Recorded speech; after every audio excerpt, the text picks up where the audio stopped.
Bismillahirrahmanirrahim and good morning students. Welcome back to my channel The Cambridge, an online educational platform which is providing quality education and the solution of your all mathematical question for the facility of students. Do like, share to your classmate and group circle and subscribe the channel for getting more informative videos. Today we are going to learn or understand the topic which is related to the chapter matrices. Today we will discuss Cramer's rule. Cramer's rule is most important topic. In this video we will discuss how we can find out the solution set using Cramer's rule. Let's start to solve Cramer's rule. Exercise 19.2, question number 8. Let's start to solve most important question which is related to Cramer's rule matrices. ये जो हमारा question है, question number 8 exercise 19.2 के अंदर जो है वो important question है क्रेमर्स रूल. इजी है, बहुत इजी क्वेश्चन है, बट कॉन्सेप्ट क्लियर होना चाहिए. जब तक कॉन्सेप्ट क्लियर नहीं होगा और इसके कुछ रूल्स आपको नहीं आएंगे, आपके क्वेश्चन को सॉल्व नहीं कर सकते. ठीक है. अच्छा जी, इसका सबसे पहला रूल तो ये है कि ये जो भी क्वेश्चन गिवन है, हमने इस क्वेश्चन को देखकर इसको एज इट इज़ कॉपी कर लेना है. ठीक है. किस तरीके से, जैसे ये हमारे पास लिखा है 2x plus 3y is equal to 14 minus 4 plus y is equal to 28. ठीक है. अच्छा जी, मैंने अभी आपको बताया कि आपको पता होना चाहिए कि इसके रूल्स क्या हैं. अदर देन आप you are not be able to solve the question. देखें, यहाँ पर x की वैल्यू बुक के अंदर गिवन नहीं है, तो इट मीन्स कि इट्स अ बिग मिस्टेक. यहाँ पर हमें x की वैल्यू पुट करनी है, तो हम यहाँ उससे x की वैल्यू अरेंज कर देंगे, क्योंकि ये जो हमारे पास पहला नंबर होता है लेफ्ट हैंड साइड के ऊपर, ये x होता है. ठीक है. दूसरा रूल हमारे पास क्या है कि हम जब भी क्वेश्चन को सॉल्व करें तो इजिकल टू से के लेफ्ट हैंड साइड पर, यानी कि जो लेफ्ट हैंड साइड है यहाँ पर हमारे पास x और y वेरिएबल होने चाहिए, और इजिकल टू के राइट हैंड साइड के ऊपर हमारे पास कांस्टेंट होने चाहिए. यानी कि ये 14 और 28 जो है ये कांस्टेंट नंबर है, और ये जो 2, 4, 3 और 1 है ये क्या है, कोफिशिएंट है, क्योंकि ये वेरिएबल के साथ है. तो जो भी नंबर वेरिएबल के साथ होता है that one is called coefficient. ठीक है. तो ये हमारे पास कोफिशिएंट. अब क्वेश्चन के अंदर देखिए कि इजिकल टू के बाद हमारे पास कांस्टेंट मौजूद है. मे भी पॉसिबिलिटीज़ है कि पेपर में हो सकता है कि ये कांस्टेंट जो है वो इजिकल टू से पहले हो, तो हमें फिर उसको चेंज करना पड़ेगा. तो काइंडली इस रूल को कंसिडर करिएगा. पहले ये देखिएगा लाजमी कि ये जो हमारे पास कांस्टेंट है ये इजिकल टू के राइट हैंड साइड पर होने चाहिए, और ये जो वेरिएबल्स हैं इजिकल टू के लेफ्ट हैंड साइड पर होने चाहिए. ठीक है. अब हमारे पास हमें क्या मालूम करना है, x और y की वैल्यू मालूम करनी है. क्रेमर्स रूल के अंदर सॉल्यूशन सेट मालूम करना होता है x और y. तो how we can find out the value of x and y. x की वैल्यू मालूम करने का तरीका ये है, determinant of a x divided by determinant of a. ठीक है. और y की वैल्यू मालूम करने का तरीका क्या है, a और y का डिटर्मिनेंट मालूम करेंगे और यहाँ पर डिवाइड कर देंगे a के डिटर्मिनेंट से. इट मीन्स हमें x और y की वैल्यू मालूम करने के लिए क्या पता होना चाहिए, डिटर्मिनेंट मालूम होना चाहिए. ठीक है. अब डिटर्मिनेंट मालूम करने के लिए सबसे पहले तो ये जो हमारे पास क्वेश्चन गिवन है, हम इसमें से 3 मैट्रिसेस अलग करेंगे. ठीक है. 3 मैट्रिसेस कौन से अलग करेंगे, एक मैट्रिसेस हमारे पास कोफिशिएंट का होगा, दूसरा मैट्रिसेस x और y का होगा, और तीसरा मैट्रिक्स किसका होगा, कांस्टेंट का होगा. ठीक है. तो जो हमारे पास कोफिशिएंट का होगा उसको हम नेम कर देंगे a. ये हमारे पास मैट्रिक्स a है, जिसमें हमारे पास क्या आ जाएंगे, कोफिशिएंट आ जाएंगे 2, -4, 3 एंड 1. ठीक है. दूसरा मैट्रिक्स हमारे पास x का होगा, तो यहाँ पर मैट्रिक्स में नंबर हमारे पास कौन से आ जाएंगे, x और y. तीसरा मैट्रिक्स जिसको हम नेम करेंगे b के अंदर हमारे पास कौन से आ जाएंगे, जो भी हमारे पास कांस्टेंट होंगे वो दोनों वैल्यूज़ हम एज इट इज़ लिख देंगे. ये हमारे पास मैट्रिक्स ए है. मैट्रिक्स ए के अंदर क्या आ गया, कोफिशिएंट आ गया. ये मैट्रिक्स बी है. मैट्रिक्स एक्स है जिसके अंदर एक्स और वाई की वैल्यू आ गई, और नंबर 3 क्या है, मैट्रिक्स बी है जिसके अंदर हमारे पास क्या आ गया, कांस्टेंट नंबर्स आ गए. ठीक है. अब हमें एक्स और वाई की वैल्यू मालूम करने के लिए सबसे पहले क्या मालूम करना है, डिटर्मिनेंट मालूम करना है. तो सबसे पहले हम ए का डिटर्मिनेंट मालूम कर लेते हैं ताकि हम ए की वैल्यू को सॉल्व कर सकें. अब हम मालूम करेंगे डिटर्मिनेंट ऑफ ए.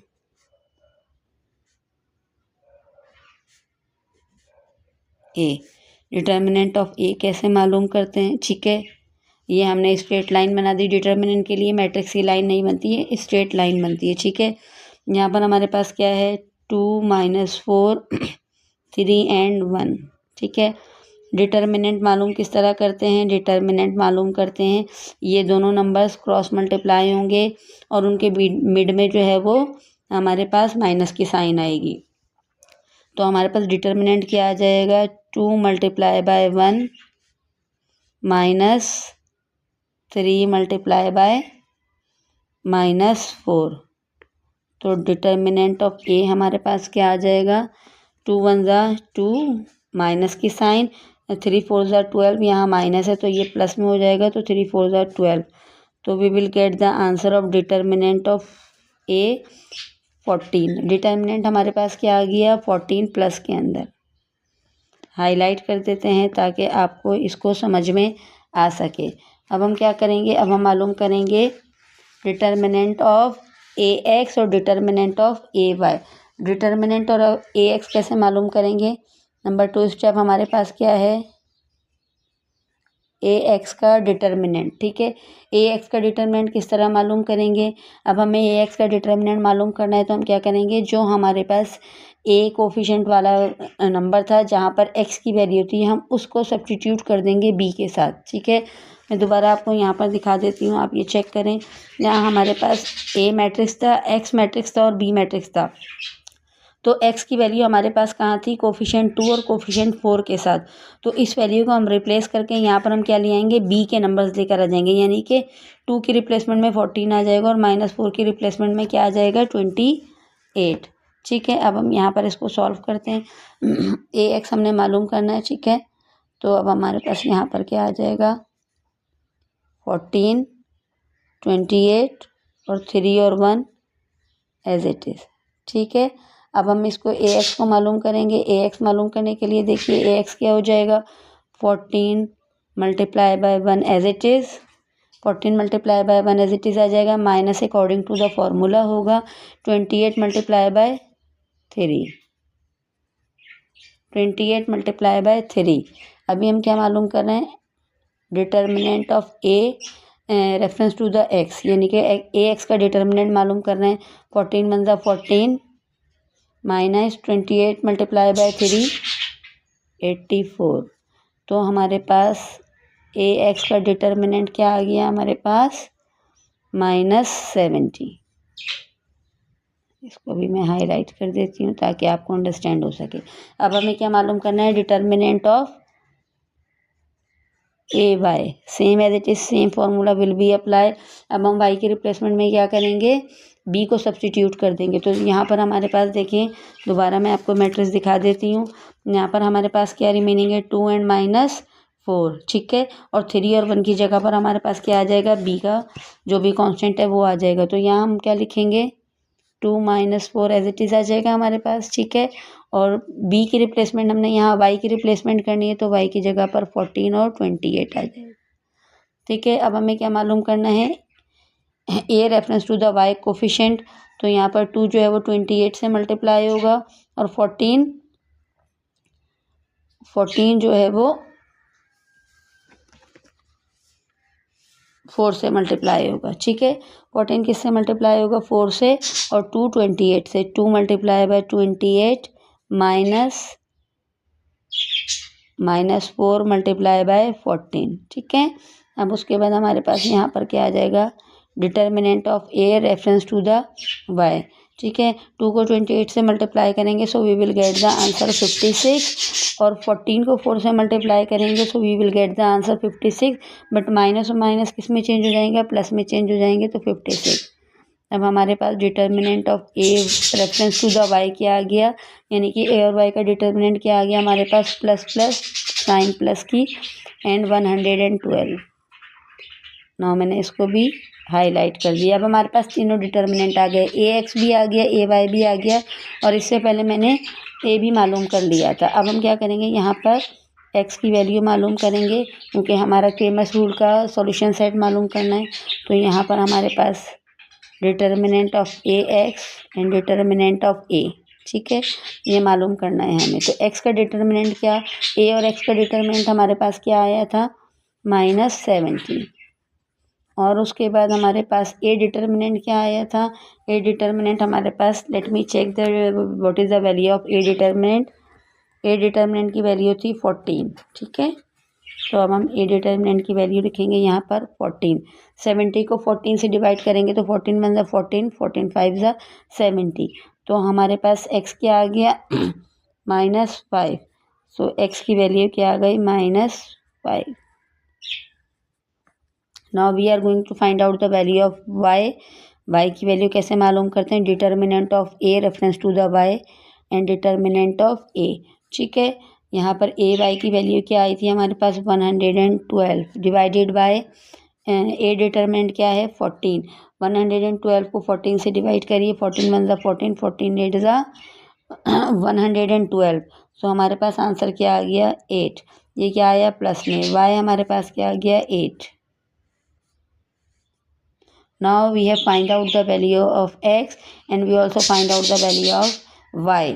तो सॉल्यूशन सेट हमारे पास क्या आ गया, solution set is equal to, पहले हम x की वैल्यू लिखते हैं बाद में हम y की वैल्यू लिखते हैं। तो x की वैल्यू क्या आई है -5 और y की value 8। This is your required answer. Let start to solve question number 2, part 2 question number 8 exercise 19.2 which is related to Cramer's rule. Again हम क्वेश्चन नंबर 2 सॉल्व कर रहे हैं ताकि आपके कॉन्सेप्ट भी क्लियर हो सकें। अच्छा जी, सबसे पहले मैंने आपको पहले क्वेश्चन के अंदर यही रूल बताया था कि जब भी हमारे पास कोई इक्वेशन आएगी तो उस इक्वेशन को सबसे पहले गौर से देखना है कि वो जो इक्वेशन है वो अरेंज है या नहीं है। अच्छा, अब हम इस क्वेश्चन को देखते हैं, ठीक है। सबसे पहले क्वेश्चन मैं कॉपी करती हूँ। 4y is equal to 12, 2y plus 3x is equal to 0, ठीक है। ये तो मैंने क्वेश्चन कॉपी कर लिया, लेकिन अब यहाँ देखिए, यहाँ पर x का वेरिएबल है, यहाँ y का वेरिएबल है। और अगर हम इसकी दूसरी इक्वेशन में देखें तो यहाँ पर वैल्यूज़ चेंज हैं, यानी कि x की रिप्लेसमेंट में यहाँ y है, यहाँ पर x है। तो इट मीन्स कि सबसे पहले हमें इस क्वेश्चन को अरेंज करना है। तो क्वेश्चन अरेंज करेंगे, 2x - 4y is equal to 12। ये इक्वेशन बिल्कुल ठीक है, ये एज इट इज़ रहेगी। लेकिन ये जो 3x है ये हमारे पास पहले आ जाएगा। अच्छा देखिए, जब हम चेंज कर रहे हैं तो 3x के साथ क्या साइन है प्लस की, और यहाँ पर भी हमारे पास कौन सी साइन है प्लस की। तो there is no need to change any sign. यहाँ पर हमें 2y लेना है, 2y के साथ कोई भी साइन नहीं है, तो इट मीन्स के प्लस की साइन है, 2y इज इक्वल टू 0। अब ये हमारे पास इक्वेशन अरेंज हो गई। अब इस इक्वेशन को अरेंज करने के बाद हम क्या करेंगे, यहाँ पर इसके मैट्रिसेस बना लेंगे। यानी कि सबसे पहले ए मैट्रिसेस है, क्या ए मैट्रिसेस हमारे पास क्या होगा, वही जो कोफिशिएंट का मैट्रिक्स होता है। कोफिशिएंट का मैट्रिक्स क्या है 2, 3, -4 एंड 2। ये तो मैट्रिक्स ए होगी। अब हमारे पास दूसरा मैट्रिक्स क्या कहलाएगा एक्स, वो क्या कहलाएगा एक्स एंड वाई, ठीक है। उसके बाद तीसरी वैल्यू क्या कहलाएगी बी, वो कौन सा मैट्रिक्स होगा, यही जो हमारे पास कांस्टेंट नंबर हैं ये नंबर आ जाएंगे, ठीक है। ये कांस्टेंट है और ये कोफिशिएंट है। ये कोफिशिएंट इसलिए क्योंकि ये वेरिएबल्स के साथ थे। अब हमें क्या मालूम करना है, हमें मालूम करना है एक्स, ठीक है। तो एक्स हम कैसे मालूम करते हैं, determinant of A X divided by determinant of A. और वाई मालूम करना है, वाई किस तरह मालूम करते हैं, वाई मालूम करने का फॉर्मूला क्या है, determinant of A behalf of y और डिटर्मिनेंट ऑफ ए। अब इसका मतलब ये है कि सब हमें ए एक्स मालूम होना चाहिए, ए वाई मालूम होना चाहिए और डिटर्मिनेंट ऑफ ए। तो सबसे पहले हम क्या मालूम करेंगे, determinant of A. Determinant of A कैसे मालूम करते हैं, ये जो हमने ए का मैट्रिक्स लिया था इसी मैट्रिक्स को नोट करेंगे, 2, 3, -4, 2, ठीक है। डिटर्मिनेंट जब भी मालूम करते हैं तो क्या होता है कि ये दोनों नंबर्स मल्टीप्लाई हो जाते हैं, ठीक है। 2 × 2 और मिड में कौन सी साइन आती है माइनस की, तो यहाँ पर 3 × -4। डिटर्मिनेंट ऑफ ए हमारे पास क्या आ जाएगा, 2 2 ज़ा 4 -, प्लस 3 4 ज़ा 12। So we will get the answer of determinant of 2। Determinant of 2 हमारे पास क्या आ गया, डिटर्मिनेंट ऑफ ए हमारे पास क्या आ गया 16। जब हमने 14 में 2 को 4 में 12 को प्लस किया तो हमारे पास डिटर्मिनेंट क्या आ गया 16। अब हम क्या करेंगे, अब हम मालूम करेंगे determinant of A behalf of x and determinant of A behalf of y, ठीक है। यानी कि अब हम मालूम करेंगे ए एक्स का डिटर्मिनेंट, यानी कि जब ए एक्स का डिटर्मिनेंट मालूम करना होता है तो मैंने आपको बताया था कि जो भी हमारे पास एक्स की वैल्यू होती है, यानी कि जो कोफिशिएंट एक्स के साथ होता है उसको रिमूव कर देते हैं। देख लेते हैं दोबारा, ये हमारे पास ए का मैट्रिक्स है, ठीक है। ए के मैट्रिक्स के अंदर इस 2 के साथ एक्स वेरिएबल था और इस कोफिशिएंट के साथ एक्स वेरिएबल था, तो अब हम इसको रिप्लेस कर देंगे बी के साथ, यानी कि इनकी जगह पर हमारे पास क्या आ जाएगा, बी के कांस्टेंट आ जाएंगे, ठीक है। तो अब हम यहाँ पर बी के कांस्टेंट लिखेंगे क्योंकि हमें determinant of A reference to x मालूम करना है, 12 एंड 0, ठीक है। और बाकी नंबर हमारे पास एज इट इज़ आ जाएगा, बाकी नंबर हमारे पास एज इट इज़ आ जाएगा। सिंपल क्रॉस मल्टीप्लाई होगा तो ये क्या हो जाएगा, -12 2 से मल्टीप्लाई होगा, -12 मल्टीप्लाई बाय 2 साइन माइनस की, -4 multiply by 0, determinant of A reference to x क्या आ जाएगा, 12 2 ज़ा 24 -24 माइनस माइनस प्लस 4 को 0 से मल्टीप्लाई करेंगे, so we will get the answer 0, ठीक है। तो डिटर्मिनेंट ऑफ ए एक्स हमारे पास क्या आ जाएगा, -24। इसको हाईलाइट कर देते हैं ताकि हमें याद रहे और जब हम एक्स की वैल्यू मालूम करें तो हम इजीली देख सकें। अब हमें क्या मालूम करना है, determinant of A y. Determinant of A y मालूम करने के लिए क्या करेंगे, जो जो वाई के नंबर थे कोफिशिएंट थे उनको रिप्लेस करके उसकी जगह पर हम बी लेकर आ जाएंगे। तो यहाँ पर जब हमें ए और वाई का डिटर्मिनेंट मालूम करना है तो ए और वाई के डिटर्मिनेंट के लिए 2 और 3 एज इट इज़ रहेगा और यहाँ पर हमारे पास क्या आ जाएगा, -12 और 0, ठीक है।